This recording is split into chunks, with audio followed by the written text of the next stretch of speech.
ఈరోజు నేను చిన్న చిన్న దోశలు పిల్లలకి నచ్చేలా ఎలా తయారు చేయాలో చూపిస్తున్నాను. ఈ దోశలు నచ్చినట్లయితే లైక్ చేయడం మర్చిపోవద్దు. ముందుగా ఒక గిన్నెలో ఉల్లిపాయ ముక్కలు చిన్నగా కట్ చేసుకున్నాము. అట్లాగే పచ్చిమిరపకాయను కూడా బాగా చిన్న ముక్కలుగా కట్ చేసుకోండి. ఒకవేళ పిల్లలకి ఇష్టం లేదంటే అది పచ్చిమిర్చి పేస్ట్ కూడా యాడ్ చేసుకోవచ్చు అనమాట.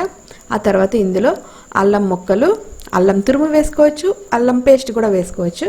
అట్లాగే కొత్తిమీర, జీలకర్ర ఈ మూడు వేసి బాగా కలుపుకున్న తర్వాత సరిపడగా ఉప్పు వేసుకుంటున్నాము. ఈ ఉల్లిపాయ ముక్కలకి అవి సరిపడగా మాత్రమే ఉప్పు వేసుకుంటున్నాం అనమాట. ఇవి వేసుకుని బాగా కలిపేసుకోవాలి. ఇంకా మీకు నచ్చినట్లయితే ఇందులో స్వీట్ కార్న్ వేసుకోవచ్చు, ఇంకా క్యారెట్ తురుము వేసుకోవచ్చు, అంటే పిల్లలకి నచ్చినట్టు అనమాట. ఓకే, తర్వాత ఇక్కడ దోశ పిండి తీసుకున్నాము. దోశ బ్యాటర్ ఎట్లా ప్రిపేర్ చేసుకోవాలి అన్నది ఆల్రెడీ మన ఛానల్లో ఉంది. చూడని వాళ్ళు ఎవరైనా ఉంటే ఒకసారి చెక్ చేయండి. దోశ బ్యాటర్కి సరిపడగా ఉప్పు ఇక్కడ వేసుకుంటున్నాము.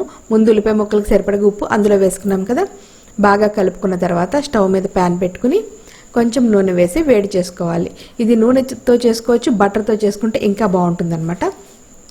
నూనె మొత్తం స్ప్రెడ్ చేసుకున్న తర్వాత చిన్న చిన్న దోశల కింద వేసుకోవాలి. ఎందుకంటే పిల్లలకి నచ్చుతాయి కదా, అందుకని.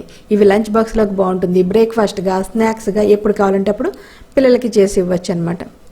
ఇటువంటి 2-3 తిన్నారు అంటే పిల్లలకి కడుపు నిండిపోతుంది, కొంచెం వెరైటీగా కూడా ఉంటుంది. ఇలా వేసుకున్న తర్వాత అప్పుడు దీనిపైన ఇట్లాగే ఉల్లిపాయ ముక్కలు అది కలిపి పెట్టుకున్నాం కదా, వాటిని వేసుకోవాలి.